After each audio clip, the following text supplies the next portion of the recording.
Unit, क्या लिखा, unit amount. तो हमने देखा कि क्या देखा कि 1 से लेके 100 तक यदि कहानी जाती है, वहीं से उठा लेते हैं, 1 से लेके 100 तक की कहानी जाती है तो क्या होता है, ये कंडीशन यहां पर हमने पेस्ट कर दी, राइट। इसमें मान लो 201 यूनिट हमने बिल जलाया, क्या जलाया, गलती बता रहा हमने क्या कर दी, ठीक है। तो यहां पर आपको क्या करना है, यदि क्या करोगे, इफ ब्रैकेट चालू, क्या किया, यहां ए का मान हम ट्रेस करेंगे, चेक करेंगे, लॉजिकल टेस्ट लगाएंगे, यहां पर कितना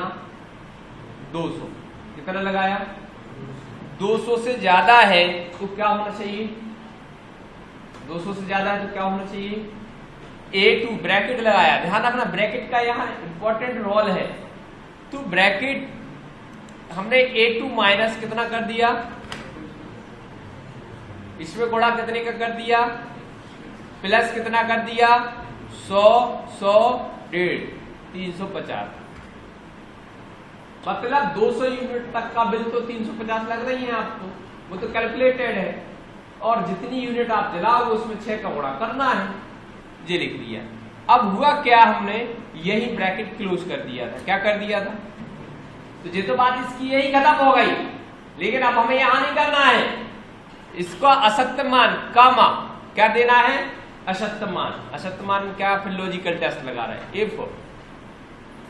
क्या दे रहा है, इफ क्या कर रहा है, इफ A2 बड़ा है बराबर किसके, किससे 150 से ना, 200 चेक कर लिया, अब हमें करना है 150, तो कामा ब्रैकेट में क्या करोगे, A2 माइनस मल्टीप्लाई क्या कर दोगे 3 रुपए, प्लस क्या कर दोगे 200 रुपए, क्यों, क्योंकि 150 यूनिट तक का बिल कितना आ रहा है, 200 रुपए, 100 यूनिट का 100 रुपए, अगले 50 यूनिट का 100 रुपए, तो कितना हुआ 200 रुपए, ठीक है। अब कामा फिर आया फॉल्स वैल्यू, देखो दिख रहा है ना, फिर हमने क्या कर दिया, इफ क्या कर दिया, फिर से हमने फॉल्स वैल्यू में इसका मान दे दिया, इफ A2 का मान कितना है 100 से, 200 चेक कर लिया, 150 चेक कर लिया, 100 इधर हो गया, बार बार 100 करने की क्या जरूरत है। फिर क्या किया, कामा, क्या किया, कामा ब्रैकेट ओपन किया, इसमें A2 माइनस क्या कर किया 100 मल्टीप्लाई किससे कर दिया, प्लस कितना कर दिया, अब जो अपन बाहर दे रहे थे वो गलत दे रहे थे, यहां पर कामा करके अब फॉल्स वैल्यू यही दे दो, इसकी टेस्टिंग यही करा दो 100 रुपए। अब पहले इस ब्रैकेट को क्लोज करो, इसका कलर आपको मिल गया, फिर इस ब्रैकेट को क्लोज करो, तो ये भी कलर चेक कर लिया उसमें, फिर इसको बंद करो, ये गड़बड़ी की, क्योंकि सबको एक ब्रैकेट के अंदर रखो, वहीं टेस्ट कराओ, तब जाके आप देखिए। अब बदलो,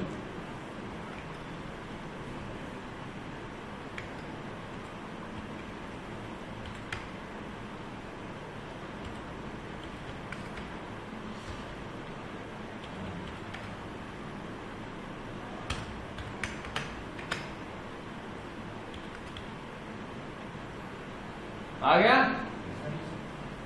तो के नहीं लगाना, सिद्धांत समझने की आवश्यकता, कोई दिक्कत नहीं, प्रयास करना अच्छी बात है, लेकिन गलत को सही नहीं कर सकते आप, वहां से तो और गलत हो जाएगा और फिर आप भटक जाएंगे। सबसे यदि कोई गलती है तो आप शुरू से चेक करना चालू कर दो, यदि कोई त्रुटि है तो आप तो देखो कि ऐसा तो नहीं, जरूरी नहीं है कि सही हो, आप तो स्टेप बाय स्टेप चेक करोगे, टेस्ट करते जाओ कि यहाँ आएगा तो यहाँ, यहाँ आएगा तो यहाँ, यहाँ आएगा तो यहाँ, यहाँ के बाद यहाँ आएगा, यहाँ के बाद, नहीं तो हम उसे सॉल्व भी नहीं कर पाते,